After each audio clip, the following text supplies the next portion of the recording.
Gracias a Dios, hermanos, por sus vidas. Gracias a Dios, porque en su inmensa misericordia el Señor nos tiene aquí, hermanos, con ese anhelo, ese deseo de entender, comprender y llevar a la práctica su palabra, mis hermanos. Le doy gracias a Dios por sus vidas. Donde quiera que usted se encuentre, hermano, yo sé que usted está bajo la mano poderosa de nuestro Señor Jesucristo. Aunque son tiempos difíciles, mis hermanos, Dios siempre está en nuestras manos, siempre está con nosotros. Él tiene cuidado de nosotros desde que despertamos hasta que tenemos a bien cerrar nuestros ojos a descansar. El día de hoy es un privilegio para mí, hermanos, dirigirme hacia usted. Le doy gracias a Dios porque es el Señor el que tiene el control de nuestras vidas. En esta hora, mi hermano, yo le invito a que me acompañe a orarle al Señor. Vamos a ponernos delante de su presencia, que sea el Señor el que el día de hoy nos ministre, que sea el Señor que el día de hoy nos conforte, nos aliente, nos dé ese gozo, esa alegría de seguir en su camino, hermanos. Vamos a ponernos delante de Dios. Bendito Padre, Señor, gracias te damos, Señor, por tu misericordia. Gracias porque eres bueno con nosotros, Señor, aunque no somos merecedores de tu gracia, Señor. Nos reconocemos faltos, Señor, porque hacemos lo que no conviene, Padre. Y nuestros pecados, Señor, nos alejan de tu presencia, Señor. En esta hora nos rendimos a tus pies, Señor. Rendimos nuestro corazón, nuestra mente, todo nuestro ser, Señor. Sabemos, Señor, que hemos pecado en contra tuya, del cielo y de los hermanos, Padre. En esta hora, Señor, te rogamos de tu misericordia. Te rogamos que nos perdones, nos restaures, nos laves, Señor, y que seamos agradables delante de ti, Señor. Quita todo estorbo en esta hora, Señor. Abre nuestra mente y nuestro corazón, Padre Santo. Danos la sabiduría y el entendimiento, Señor, para comprender tu palabra, Señor. Abre nuestro corazón, Señor, para que de estas tu palabra, Señor, sea grabada en nuestros corazones y en nuestra mente, Señor. Que seamos hacedores de tu palabra y no oidores olvidadizos, Padre. Ten misericordia de nosotros, Señor. En esta hora, Señor, me rindo a tus pies y te ruego que descienda tu Espíritu Santo en mi vida, Señor. Toques con carbones encendidos de tu altar mis labios, Padre, para que esta tarde, este día, Señor, tu palabra sea compartida con denuedo, Señor, y quita toda palabra ociosa, Señor, de mi boca. Que sea solamente tú el que el día de hoy nos hable, nos edifique, para poder glorificar y bendecir tu nombre, Señor, como hijos tuyos que somos, Señor, siendo hacedores de tu palabra, Señor. Te ruego misericordia por todos mis hermanos, Señor, donde quiera que ellos estén, Señor, en su casa, en su trabajo. A todo aquel que presta su tiempo, Señor, a escuchar tu mensaje, Señor. Gracias, Padre, te doy y te ruego, Señor, que tú sigas guardando esta iglesia en Querétaro Norte, Señor. Que tú la sigas edificando, que tú la sigas prohibiendo de todo lo necesario, Señor, mi Dios. Gracias te doy, Padre, en este día, en el nombre de tu Hijo amado Jesucristo, que vive y reina por los siglos de los siglos. Amén.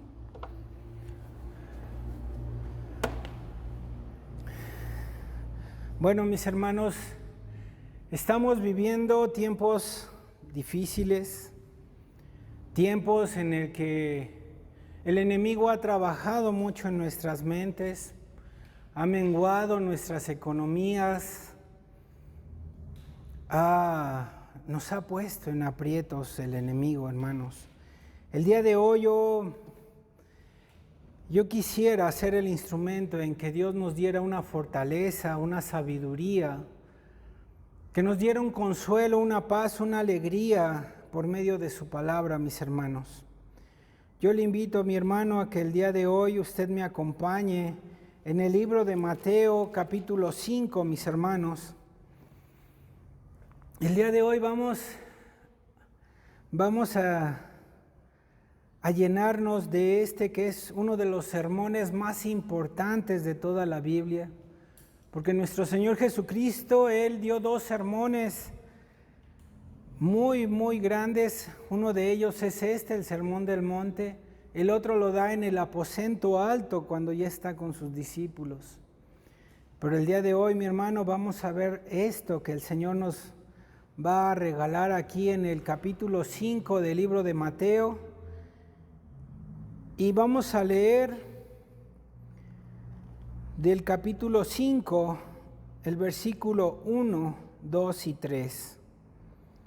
Y dice la palabra de Dios en el nombre del Padre, del Hijo y del Espíritu Santo.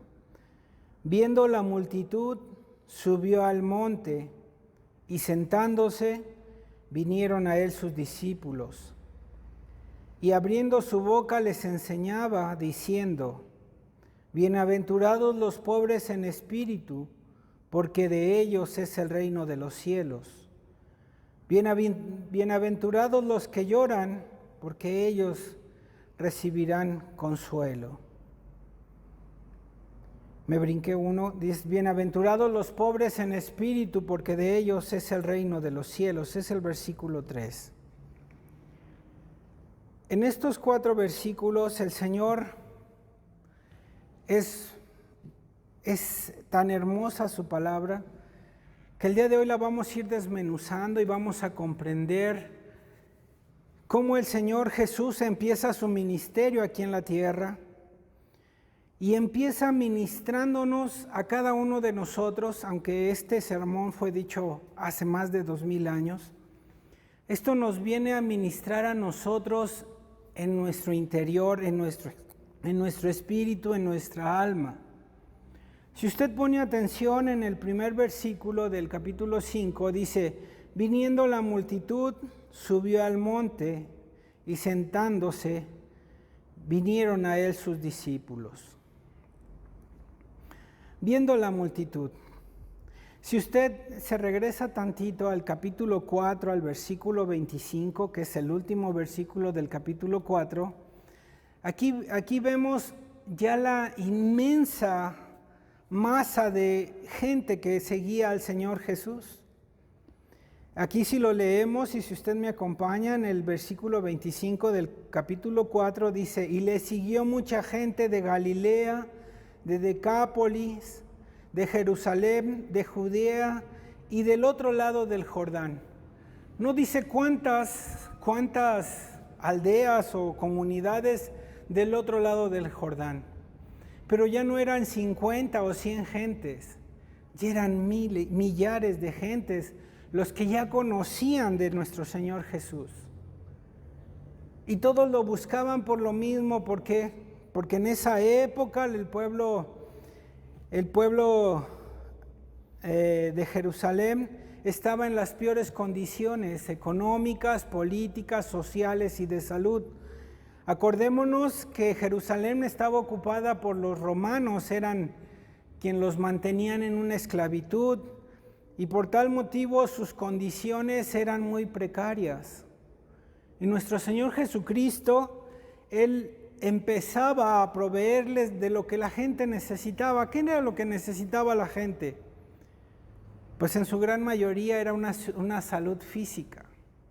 Aunque Él daba la salud espiritual, la gente lo seguía más por una sanidad física. ¿Por qué? Porque al ser un pueblo que estaba preso, no tenía acceso a un doctor, no tenía acceso a un medicamento. Entonces sus condiciones de vida eran bastante complicadas. Entonces el Señor dice: viendo la multitud, subió al monte. Esta actitud de nuestro Señor Jesucristo no fue para apartarse de la gente. Fue para que Él pudiera llegar a un lugar más alto donde pudiera verse y donde pudiera ser escuchado por la multitud que le seguía. Usted va a poder comprobar cómo al final de que nuestro Señor Jesús termina de dar este sermón en Mateo capítulo 7, versículo 28, la gente estaba admirada de la facilidad con la que nuestro Señor Jesucristo hablaba. Y allí en Mateo capítulo 7, versículo 28 dice: y cuando terminó Jesús estas palabras, la gente se admiraba de su doctrina, porque les enseñaba como quien tiene autoridad y no como los escribas. Nuestro Señor Jesucristo, Él daba su palabra porque era de Él, porque no era algo que había aprendido y lo decía por decir, no, era algo que Él sentía, que Él vivía, que Él tenía en su corazón y que tenía la necesidad de transmitir este mensaje primeramente a sus discípulos para que después sus discípulos lo transmitieran a la gente. Jesús, nuestro Señor Jesucristo, no tenía, como la iglesia popular lo tiene, una educación para un cierto grupo y otra educación para el pueblo. Y lo podemos ver en Mahoma, en Buda, que ellos también tenían una educación para los más cercanos y para el pueblo tenían otra educación. Esto no era así con Jesús. Con nuestro Señor Jesús, su doctrina, su enseñanza ha sido la misma que fue dictada para sus discípulos hasta nuestros días. Usted y yo tenemos la gracia de que cuando leemos nuestra Biblia, ese mensaje que fue dicho para los discípulos es dicho también para nosotros. Y nosotros, que en este caso somos sus hijos y somos conocedores de su palabra, tenemos también la necesidad de poderla transmitir a todo el mundo. Usted y yo estamos llamados a eso, hermano, a que esta palabra que Dios nos dejó en la Biblia, nosotros seamos hacedores y que seamos esos proclamadores de las bienaventuranzas que nuestro Señor Jesús dejó plasmadas en la Biblia.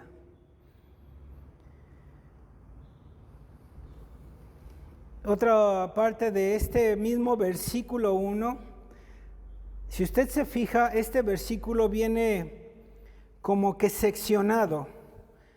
Viendo la multitud y aparece una coma. Ya vimos que la multitud pues eran de todas las aldeas que estaban alrededor de donde él estaba. La otra sección dice, y subió al monte. Yo le acabo de explicar que subió al monte para poder ser escuchado y visto por más. La siguiente sección dice, y sentándose. Es tan específico este versículo en las características que hace nuestro Señor Jesucristo, que muchas veces las damos simples y no le ponemos atención. ¿Por qué se apartó? Para poder ser visto.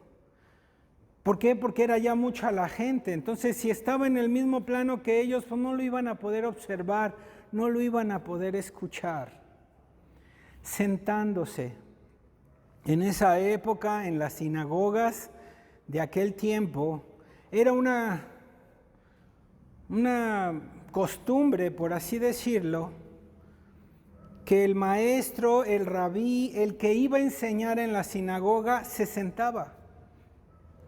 Al momento que él se sentaba, todos los demás se paraban para poder escuchar la enseñanza del rabí, del maestro. Por eso nuestro Señor Jesús adoptó esa misma postura, porque Él es el maestro de maestros, Él es el Señor de señores, Él es el que guía nuestras vidas.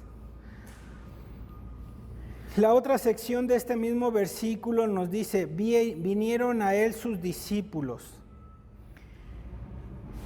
Si es muy cierto, nuestro Señor Jesús llega a las faldas de este monte y Él camina un poco más y es seguido por sus discípulos. ¿Por qué? Porque sus discípulos tenían que entender, tenían que abrir más su mente, su corazón para poder entender este hermoso y precioso mensaje que nuestro Señor Jesús tenía preparado para todos nosotros hasta el día de hoy. No fue un mensaje de hace 2000 años, más de 2000 años, no, para nada. Es un mensaje que está vigente hasta este momento que nosotros estamos leyendo esta parte de la Biblia, mis hermanos. La multitud de abajo, si usted lo quiere ver en esta situación así, la multitud de abajo es todo el pueblo, toda la necesidad, todo lo que necesitamos. Y los discípulos son aquellos que el Señor va a usar para llevar consolación, para llevar gracia a ese pueblo que está sin Dios y sin esperanza. Y tal vez nosotros tengamos que tener una decisión de ser la solución o ser parte de los problemas. El Señor tiene la solución de nuestra vida. Dios tiene el control de nuestra vida hasta este momento. Muchas veces no lo entendemos, mis hermanos. Nosotros quisiéramos las soluciones ahorita, en este instante, pero el Señor tiene sus tiempos precisos. El Señor nos da justo en el momento más necesario en nuestras vidas, ni antes ni después.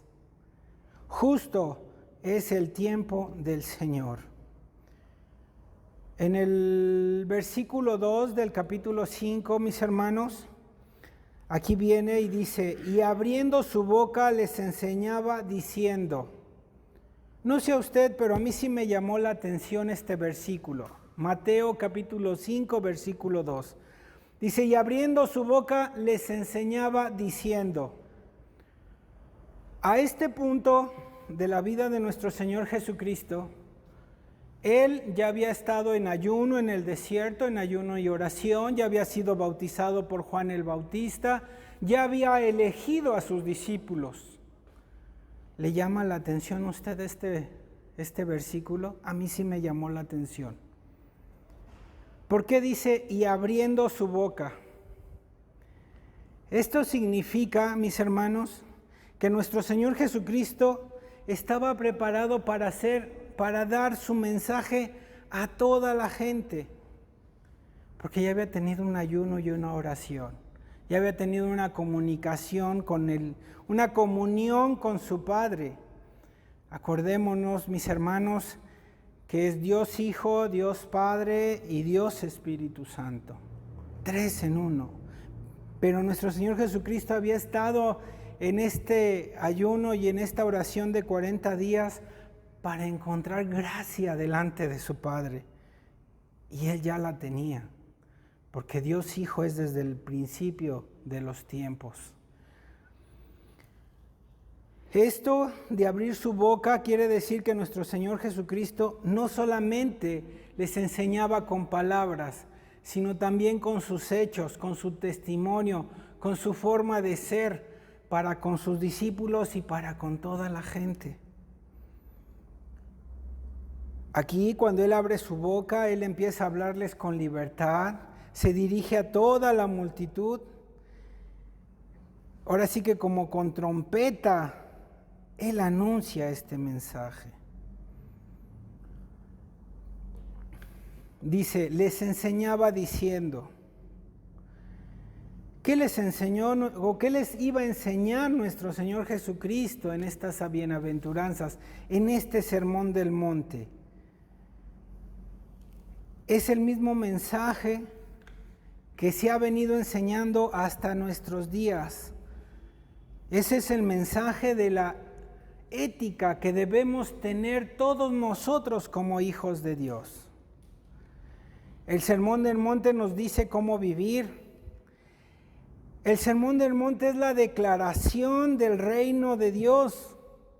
Aquí nosotros en México tenemos la declaración, una declaración que está en la Constitución Política de 1917, que dice cómo debemos de vivir como mexicanos, o cómo deberíamos vivir, más bien dicho.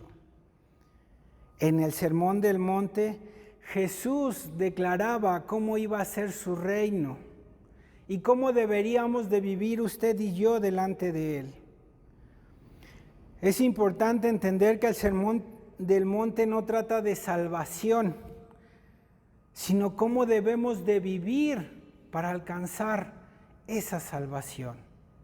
dando testimonio de Dios en nuestras vidas, dando un fiel testimonio de lo que el Señor Jesucristo ha hecho en nuestro corazón, en nuestra vida, de esa transformación pura y santa que solamente Dios hace. Muchos de nosotros hemos venido delante del Señor y el Señor nos ha tomado, nos ha abrazado y nos ha transformado en su gracia, en su amor y en su misericordia. Yo sé que usted conoce a alguien que ha intentado mucho tiempo dejar alcoholismo, drogadicción y que se anexa y no lo ha logrado. Nosotros, gracias a Dios, al día de hoy vivimos en su gracia. Él nos transformó.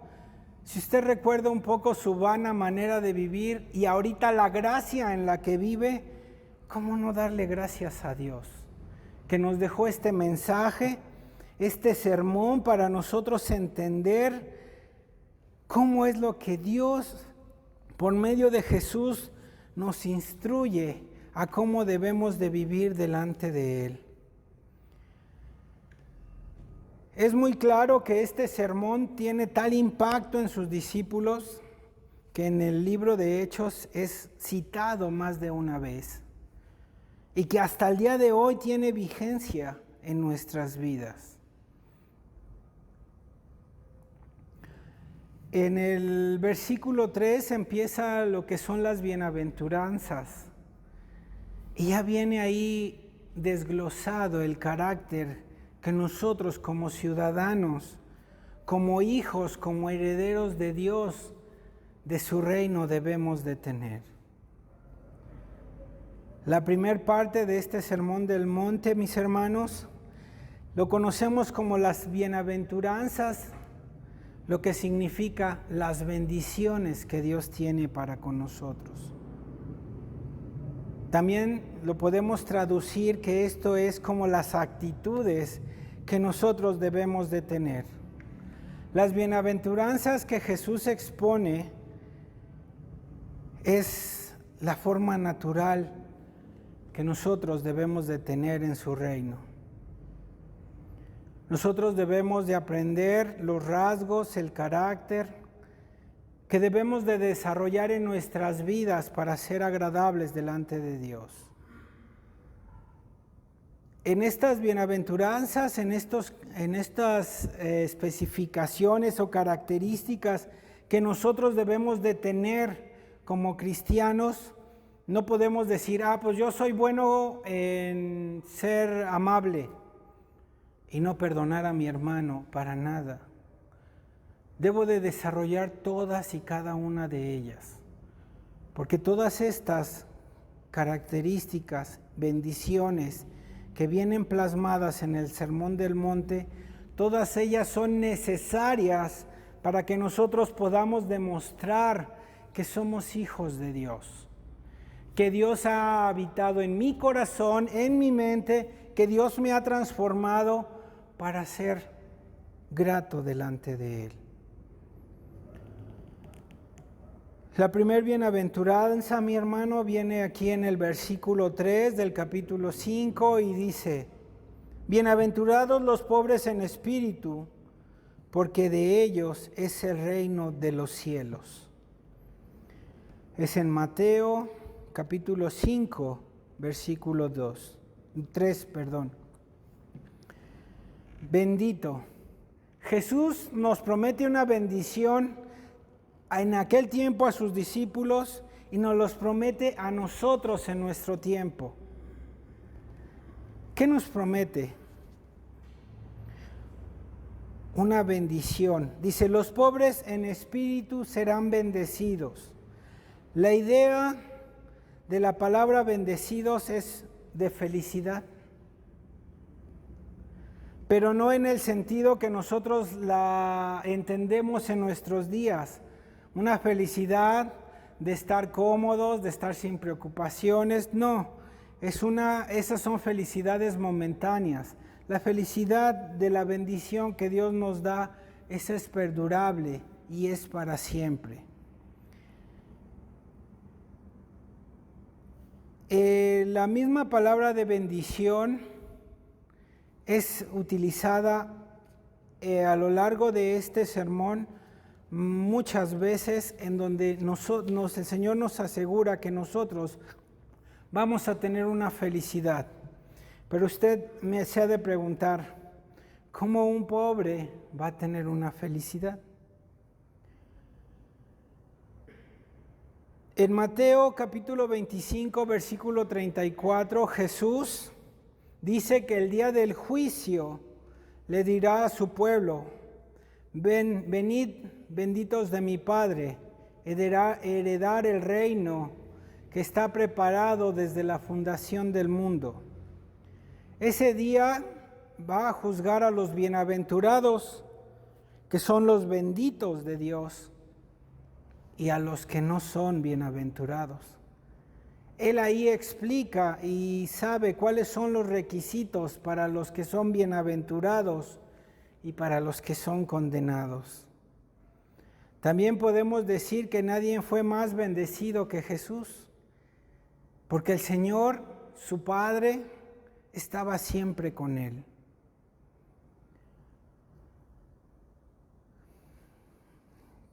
El pobre de espíritu, mi hermano, es aquel hombre que por su naturaleza no tiene nada.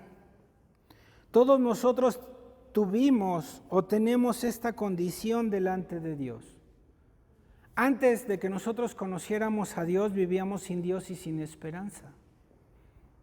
No le conocíamos, vivíamos bajo nuestra propia prudencia. Vivíamos conforme a las costumbres, vivíamos conforme a lo que nos habían enseñado.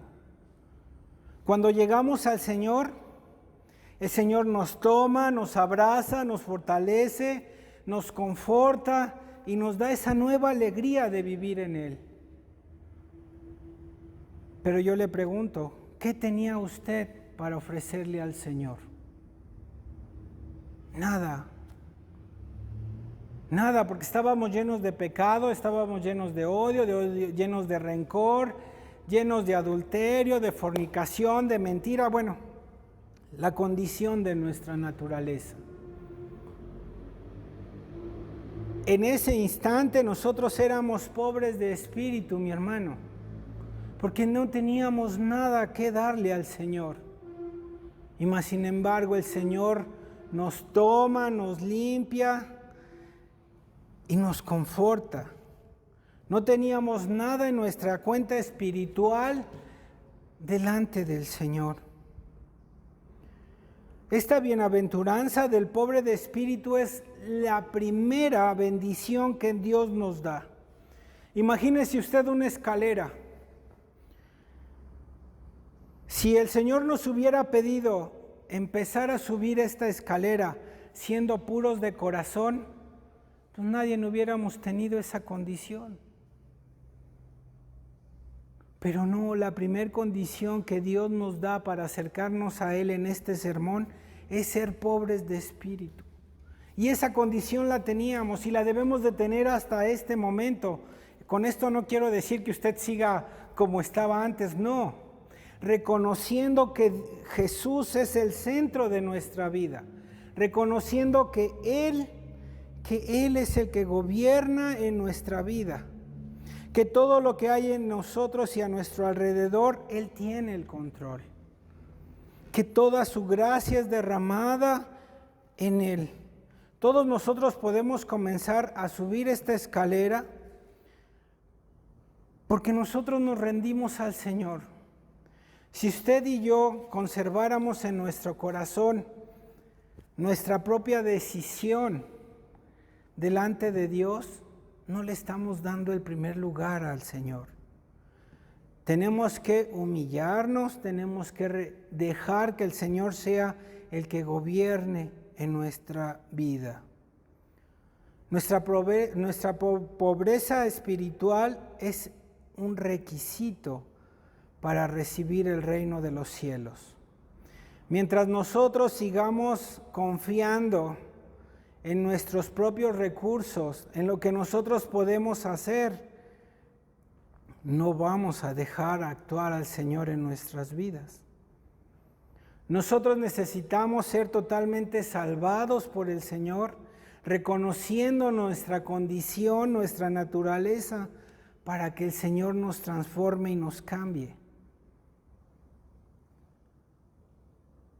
Es importante, mi hermano, reconocer que la bienaventuranza de los pobres de espíritu para poder recibir el reino de los cielos no tiene nada que ver si usted es mexicano, queretano, español, inglés, no. Porque si usted recuerda en Juan capítulo 1, versículo 11 y 12, vea la declaración que nos hace Juan en la Biblia, en este capítulo 1, versículo 11 y 12, y es muy conocido por nosotros, porque dice, a lo suyo vino y a los suyos no le recibieron. Pero vea, aquí está la gracia que a nosotros nos hace herederos del reino de Dios. Dice, mas a todos los que le recibieron, a los que creen en su nombre, les dio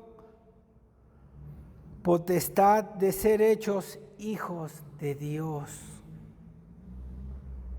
¿Se da cuenta, mi hermano? A todos los que le recibimos. ¿Usted ya lo recibió? Lo recibió rindiéndose a sus pies, diciendo, Señor, tú tienes el control. Señor, tú vas a ser el centro de mi vida. ¿Realmente creemos en que Jesús es nuestro Rey y Salvador? Si eso es una verdad en su corazón, mi hermano, usted es un hijo de Dios y por tal motivo se cumple la bienaventuranza. Usted va a ser dueño del reino de Dios. Usted va a compartir las bodas, usted va a estar sentado, va a caminar las calles de oro, va a estar por la eternidad alabando y glorificando el nombre de Dios. En la segunda bienaventuranza que viene en el versículo 4 de Mateo 5 dice, bienaventurados los que lloran, porque ellos recibirán consolación. Aquí en la primera sección dice, bienaventurados los que lloran. Metiéndose a estudiar un poco más, mis hermanos, si usted ve una traducción griega, el adjetivo que utiliza a esta acción de llorar es el que se refiere a llorar por una pérdida de algo amado, de algo sentimental, de algo que nos duele perder. Pero este dolor, bienaventurados los que lloran, porque ellos recibirán consolación, nos está invitando a nosotros a reconocer nuestro pecado, a humillarnos delante de Dios, a llorar en el Señor, a pedirle perdón, mi hermano, de nuestros pecados.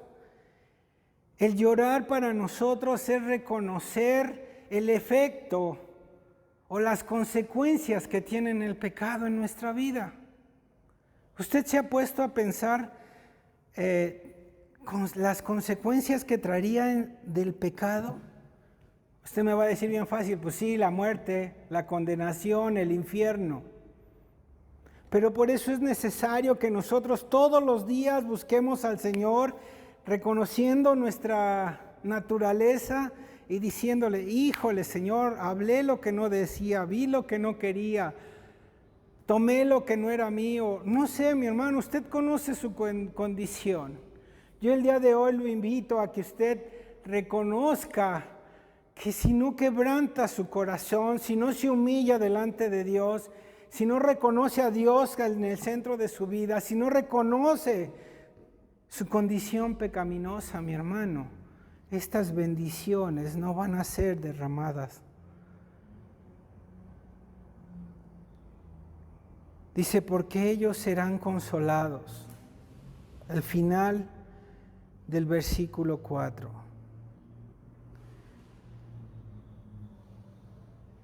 Dios permite que nosotros, reconociendo nuestra condición, sintamos dolor en nuestro corazón. reconozcamos nuestra condición, busquemos su rostro, estemos conscientes o que creamos que solamente Él es el único medio para que nuestros pecados sean perdonados, para que usted y yo podamos ser gratos delante de la presencia de Dios y que usted y yo tengamos paz para con Dios.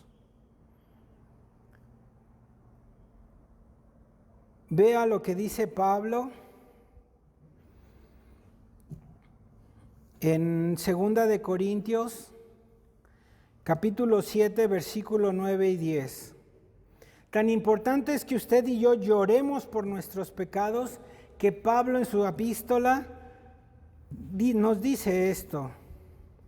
Dice, ahora me gozo porque hayáis sido contristados, sino porque fuiste contristados para arrepentimiento, porque habéis sido contristados según Dios, para que ninguna pérdida padecéis por nuestra parte, porque la tristeza que es según de Dios produce arrepentimiento para salvación. Y continúa el versículo. Pero si usted y yo tenemos un arrepentimiento, un lloro, si nosotros contristamos nuestro corazón delante de Dios, nos ponemos a cuentas con el Señor, Él nos va a consolar, nos va a dar una paz, un gozo. Yo me he puesto a cuentas con Dios muchas veces. Y la verdad es que antes de arrodillarme y buscar el rostro de Dios, reconozco mi condición y me siento hasta inquieto, mi hermano.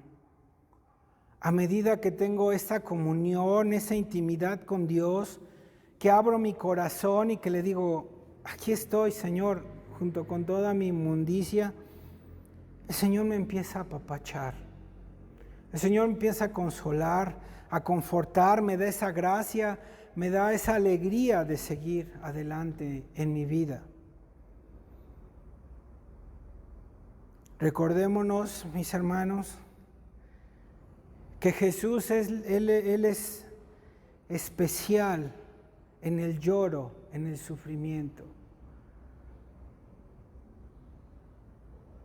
Acordémonos cómo dice Isaías 53:3. Nuestro Señor Jesucristo fue desechado, despreciado. Él fue un varón de dolores, experimentado en quebranto. Y nosotros, Señor, nosotros, hermanos, sabemos que cuando nosotros estamos en nuestra condición pecaminosa, escondemos nuestro rostro. Nos cuesta buscarlo, hermano. Y Él siempre está con los brazos abiertos. Él experimentó el dolor en su cuerpo para que usted y yo el día de hoy podamos inclinarnos ante su presencia, reconocer nuestra condición delante de Dios. La tercera bienaventuranza dice, bienaventurados los mansos, porque ellos recibirán la tierra por heredad. Mateo 5:5. Necesitamos ser mansos delante de Dios. ¿Qué significa ser manso? Es una persona que controla su ira, es una persona que no tiene malicia, es una persona que es muy apacible, que no es fácil de provocar, mi hermano. Muchas veces se confunde lo manso con lo servicial. Yo diría que van de la mano. El ser manso quiere decir que nosotros en nuestros días es ser buena persona. No enojarnos, no airarnos. Pero esa condición, mi hermano, se logra mediante oración, mediante rendir nuestro corazón delante de Dios. Si usted y yo somos mansos, recibiremos la tierra prometida, el paraíso. Si usted pone atención en las dos primeras bienaventuranzas que leímos, pareciera ser que son internas para que usted y yo reconozcamos nuestra naturaleza delante de Dios y busquemos el rostro de Dios.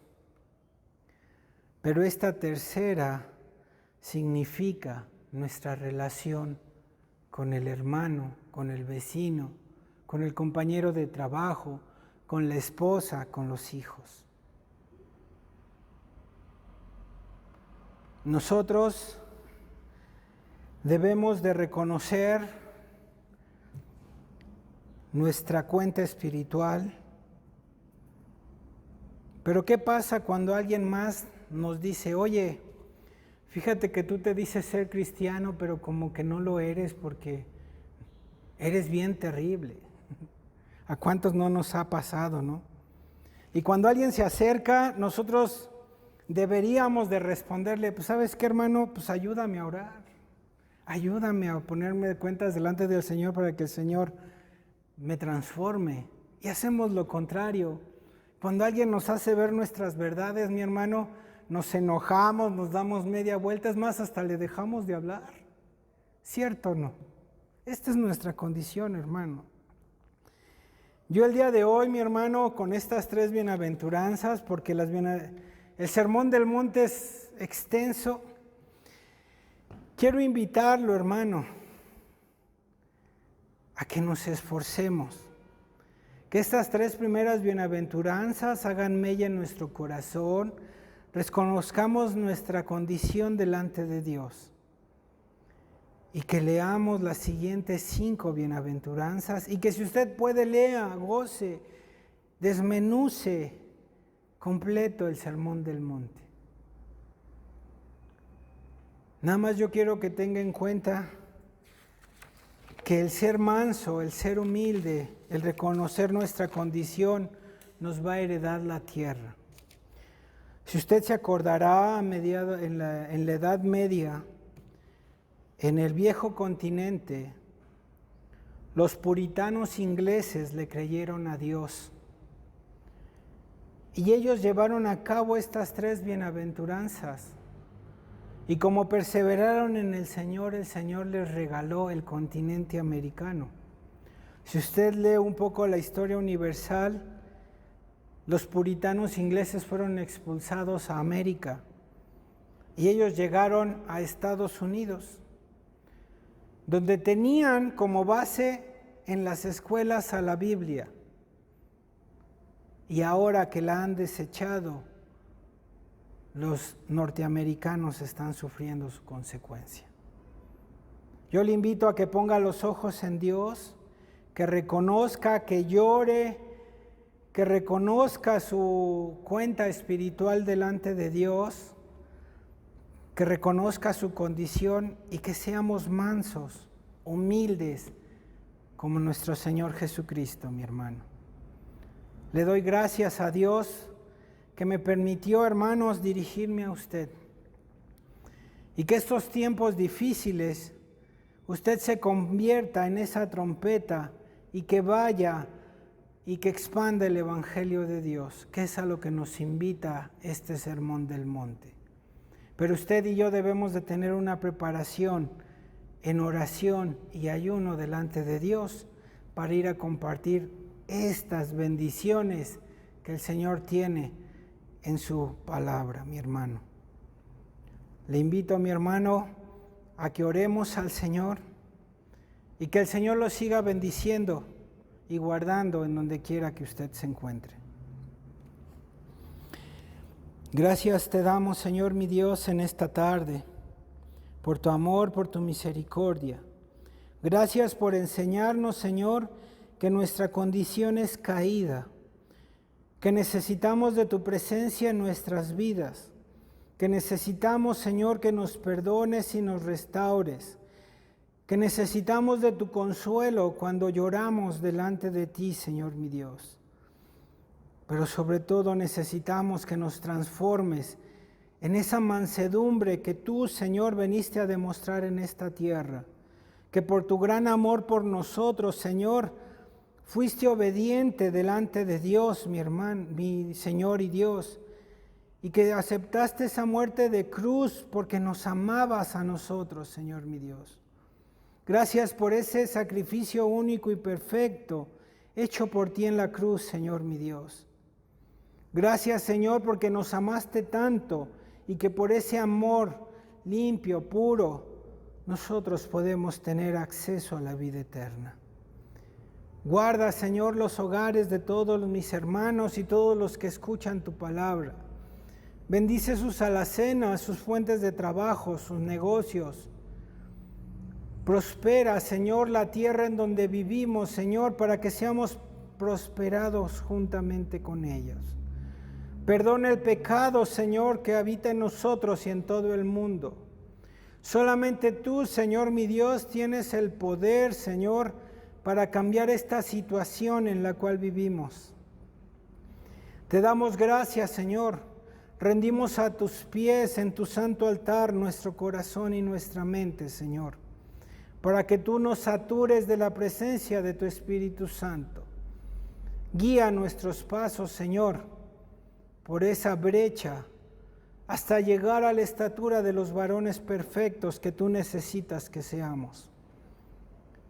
Gracias, Señor, te damos porque por medio de tu palabra, Señor, reconocemos que somos tus hijos y somos herederos de tu gracia.